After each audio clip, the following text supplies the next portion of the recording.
नमस्कार, न्यूज 360 देख रहे हैं आप। मैं हूं प्रशांत पांडे। अगले आधे घंटे आपके स्क्रीन पर हर अहम खबर, हर बड़ी अपडेट होगी। सबसे पहले बंगाल के चुनावी रण की अगर हम बात करें तो बीजेपी लगातार ममता बनर्जी को कड़ी टक्कर दे रही है। अमित शाह ने आज बंगाल में कहा कि बीजेपी सत्ता में आएगी तो सीए लागू करेगी। वहीं अमित शाह ने ममता बनर्जी पर आरोप लगाया कि उन्होंने अपने 282 में से 82 वादे भी पूरे नहीं किए। दीदी अपना हिसाब नहीं देती, लेकिन इस बार आप टीएमसी का हिसाब कर देना। साथ ही अमित शाह ने कहा कि मोदी जी स्कीम ला रहे हैं तो ममता दीदी स्कैम ला रही हैं। अम्फाम आया था ना भाई, आया था नहीं आया था? मोदी जी ने 10,000 करोड़ रुपया भेजा, कुछ मिला है क्या आपको? मिला है? ये कहां गया? ये भतीजा एंड कंपनी चाव कर गई है, भतीजा एंड कंपनी चाव कर गई। एक और मोदी जी ने गरीब के विकास के लिए 115 स्कीम बनाई है। दीदी ने गरीबों को लूटने के लिए 115 स्कैम बनाए हैं। वहीं बीजेपी ने असम विधानसभा चुनाव के लिए घोषणा पत्र जारी कर दिया। बीजेपी के राष्ट्रीय अध्यक्ष जेपी नड्डा ने गुवाहाटी में पार्टी का संकल्प पत्र जारी किया। इस दौरान उन्होंने कांग्रेस पर निशाना साधते हुए कहा कि 5 साल पहले असम निष्क्रिय हो गया था और उसे अपनी समस्याओं को हल करने की क्षमता खो दी थी। सर्बानंद सोनोवाल और पीएम नरेंद्र मोदी के गतिशील नेतृत्व के तहत अब बदलाव आया है। हम असम के समावेशी विकास को आगे बढ़ाने में सक्षम हैं। अब यही होता है, अभी उनका पार्टी का इंटरनल मैटर है, लेकिन जब पार्टी बच्चों को थमा दी जाए तो ऐसी होती है। By voting in Assam, a state legislation cannot change the central legislation. अब ये दो बातें हो सकती हैं, अज्ञानता या असम की जनता को धोखा। दोनों ही डेट्रीमेंटल हैं और दोनों ही असम की जनता के लिए बड़ी घातक है। इसलिए कांग्रेस से बचो। और असम में बीजेपी के वादों और दावों पर जी मीडिया संवाददाता रविंद्र कुमार ने असम के मुख्यमंत्री सर्बानंद सोनोवाल से खास बातचीत की। देखिए, असम की जनता को सुरक्षा प्रदान करने के सिलसिले में यह संकल्प लिया गया है। संकल्प का मकसद ही तो यही है। और परम आदरणीय प्रधानमंत्री जी का जो सपना है आत्मनिर्भर भारत निर्माण के सिलसिले में हम आत्मनिर्भर असम निर्माण करें। बदरुद्दीन अजमल, जिन पर आप लोग आरोप लगाते रहे हैं कि अवैध घुसपैठियों को पनाह देते रहे हैं, और ये आपको लग रहा है कि बदरुद्दीन अजमल और कांग्रेस दोनों के अलायंस से आपको इस पर बराक, अपर असम और लोअर असम में भी कुछ हद तक बहुत नुकसान हो सकता है? देखिए, एक बात है, आप बदरुद्दीन अजमल लेड जो AIDF, इस पार्टी का इतिहास तो आप जानते हैं ना, कैसे जन्म हुआ था। देखिए, ये बात तो जनता का पास ये जानकारी है कि कांग्रेस लंबे समय तक राज किया। उन्हीं के कार्यकाल में अवैध घुसपैठिया असम आए और उन्होंने अपने वोट बैंक के लिए उनको प्रतिष्ठा दिया, और इसकी वजह से असम के लोगों ने विदेशी के खिलाफ आंदोलन खड़ा किया। 6 साल आंदोलन चले। उसी 6 साल आंदोलन को खत्म करने के लिए कांग्रेस ने 807 लोगों को हत्या किया, और इतना तक उन्होंने किया कि अवैध घुसपैठिया को कानूनी रूप से उनकी सुरक्षा के लिए IMDT एक्ट 1983 लाया, जिसको हम लोगों ने चैलेंज किया सुप्रीम कोर्ट में। 6 साल कानूनी लड़ाई लड़ा। उसके बाद सुप्रीम कोर्ट ने रिपील किया। रिपील करने का बाद बदरुद्दीन का जन्म हुआ है। 14 फंडामेंटल ग्रुप एकत्रित हुए और अवैध घुसपैठिया को सुरक्षा देने के सिलसिले में उन्होंने एक नया पॉलिटिकल पार्टी का जन्म दिया। उसी का नाम है AIDF।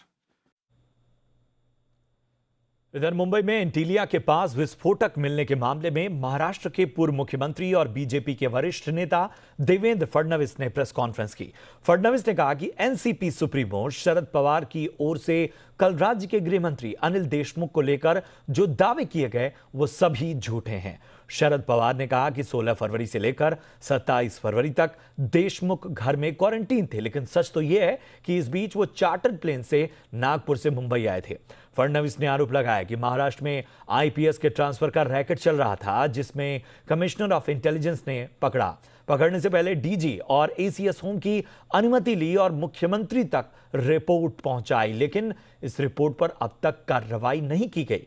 देवेंद्र फडणवीस ने आज दिल्ली के गृह मंत्रालय में गृह सचिव अजय भल्ला से मुलाकात की। फडणवीस ने कहा कि गृह सचिव से मैंने सीबीआई जांच की मांग भी की है। वहीं एनसीपी नेता नवाब मलिक ने फडणवीस के बयान पर पलटवार किया। परमवीर के दावे इसलिए झूठे हैं कि गृह मंत्री तो 1 तारीख से 15 तारीख तक अस्पताल में थे, फिर होम क्वारंटाइन थे, और जो ट्वीट्स पवार साहब के हैंडल से हुए हैं उन ट्वीट्स में यह दिखाई पड़ता है कि मानो गृह मंत्री जी ये नागपुर में होम क्वारंटीन थे। मैनिफेस्ट है 15 तारीख को एक प्राइवेट जेट से वे मुंबई आ गए थे। उससे पहले उन्होंने प्रेस की, उस प्रेस का वीडियो तो कल ही मैंने जारी कर दिया था।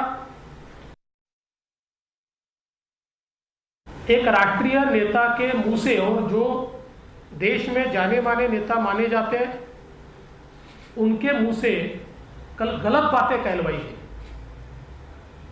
और जो प्रोटेक्ट करने का प्रयास ये कल किया गया, मुझे ऐसा लगता है कि वो पूरे तरीके से कंप्लीट एक्सपोज हुआ है। 15 से 27 इस बीच गृह मंत्री जी जो होम क्वारंटाइन थे वो आइसोलेशन में नहीं थे। देवेंद्र जी महाराष्ट्र की और देश की जनता को गुमराह कर रहे थे। वो राज्य के मुख्यमंत्री रहे, ऐसा नहीं कि विरोधी पक्ष नेता है उनको सारी जानकारी नहीं है। वो महाराष्ट्र के मुख्यमंत्री रहे हैं, गृह विभाग उन्होंने संभाला है। तबादला सीधे कोई मंत्री या मुख्यमंत्री नहीं करता। तबादले के लिए पुलिस एस्टेब्लिशमेंट बोर्ड बनाया गया है। वहीं केंद्रीय मंत्री रविशंकर प्रसाद ने भी महाराष्ट्र पर हमला बोला। उन्होंने कहा कि महाराष्ट्र में महाविकास अघाड़ी नहीं बल्कि महावसूली की सरकार चल रही है। महाराष्ट्र में मित्रों जो हो रहा है वो विकास नहीं है, वो वसूली है।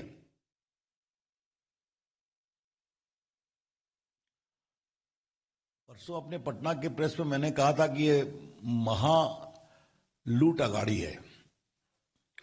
अब उसमें थोड़ा सा परिवर्तन किया कि महा वसूली अघाड़ी भी है। तो महाराष्ट्र गवर्नमेंट इज ऑफ वसूली, फॉर वसूली, बाय वसूली। और एंटीलिया विस्फोटक कार मामले में सचिन वजे की एक और गाड़ी पकड़ी गई है। महाराष्ट्र एटीएस ने एक वॉल्वो कार जब्त की है दमन से। बताया जा रहा है कि इस वॉल्वो कार को वजे ने दमन में ही छिपा कर रखा था। बता दें कि एटीएस ने कल एक फैक्ट्री में रेड की थी, जहां से उसे कई सबूत मिले। महाराष्ट्र एटीएस के एक्सपर्ट्स अब इस गाड़ी की जांच में जुटे हैं। एनआईए सूत्रों के मुताबिक इस वॉल्वो गाड़ी का असली मालिक अभिषेक नथानी उर्फ अभिषेक अग्रवाल है। इस कार की तलाश एनआईए को भी थी, लेकिन अब महाराष्ट्र एटीएस की टीम ने इसे दमन से जब्त किया। इस बीच जांच एजेंसी को वजे का एक नकली आधार कार्ड मिला है, जिस पर नाम सुशांत सदाशिव खामकर था, लेकिन फोटो वजे की थी। इसी आधार कार्ड के बिना पर सचिन वजे 16 से 20 फरवरी तक ट्राइडेंट होटल में रुका था।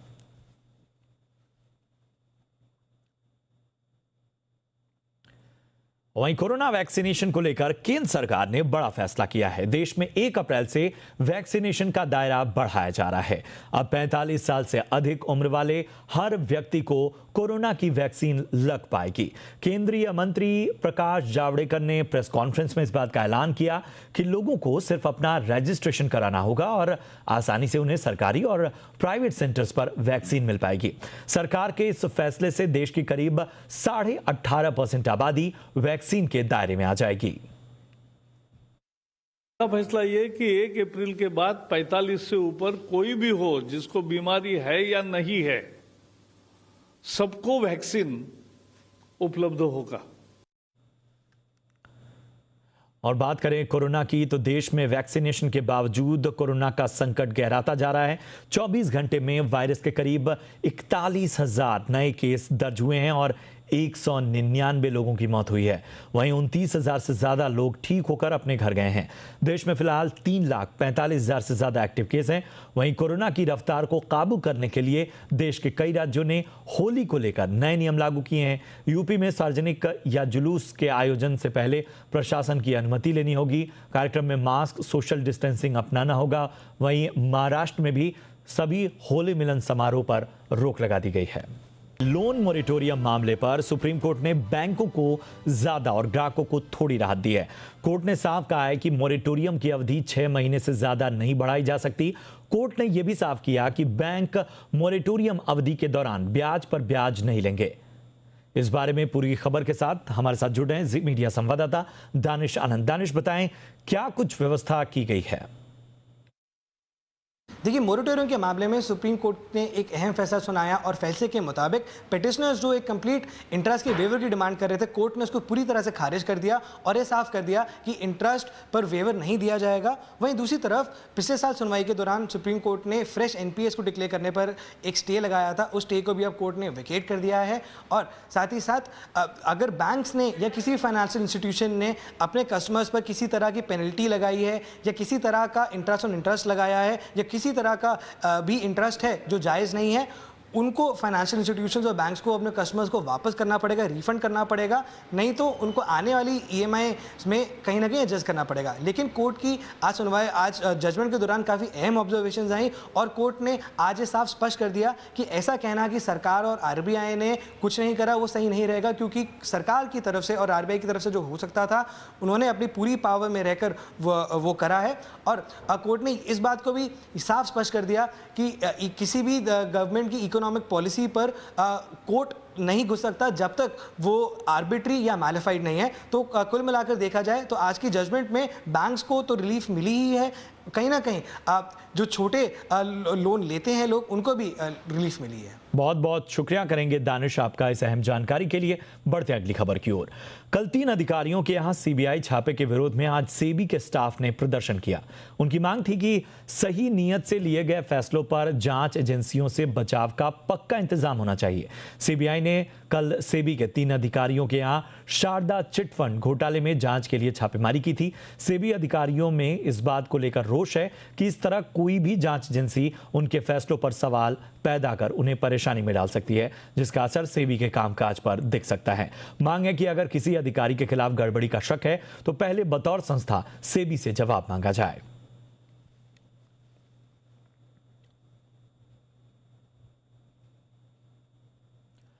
इधर बाजार में आज फिर उतार चढ़ाव के बाद अच्छी रिकवरी देखी। आज कारोबार की शुरुआत मजबूती के साथ हुई, मगर पहले घंटे में ही बाजार में दबाव दिखा। दिन में एक वक्त बाजार लाल निशान के नीचे आ गया था, मगर दोपहर में लोन मोरेटोरियम पर सुप्रीम कोर्ट के फैसले के बाद बैंकिंग शेयरों में तेजी शुरू हुई जो रुकी नहीं। बैंक शेयरों ने दूसरे सेक्टर्स में भी मोमेंटम पैदा कर दिया और आखिर में सेंसेक्स 280 अंक तो निफ्टी 78 अंक चढ़कर बंद हुए।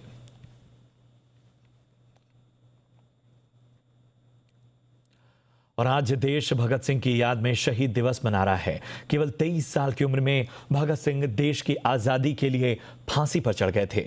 शायद आपको पता नहीं हो, पर भगत सिंह को फांसी एक दिन पहले मुकर्रर थी। पहले फांसी 24 मार्च 1931 तय थी, लेकिन फांसी 23 मार्च को दे दी गई। भगत सिंह पर कई फिल्में बनी। आज पीएम मोदी सहित पूरा देश इन वीर सपूतों को श्रद्धांजलि दे रहा है।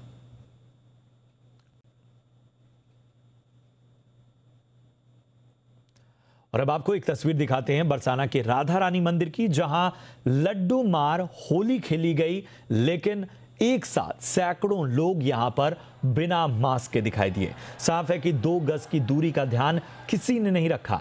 ऐसी लापरवाही से हमें बचना होगा। त्योहार अपनी जगह हैं, लेकिन सावधानी अपनी जगह। कोरोना अभी गया नहीं, इसलिए होली भी घर में रहकर ही खेलना बेहतर होगा।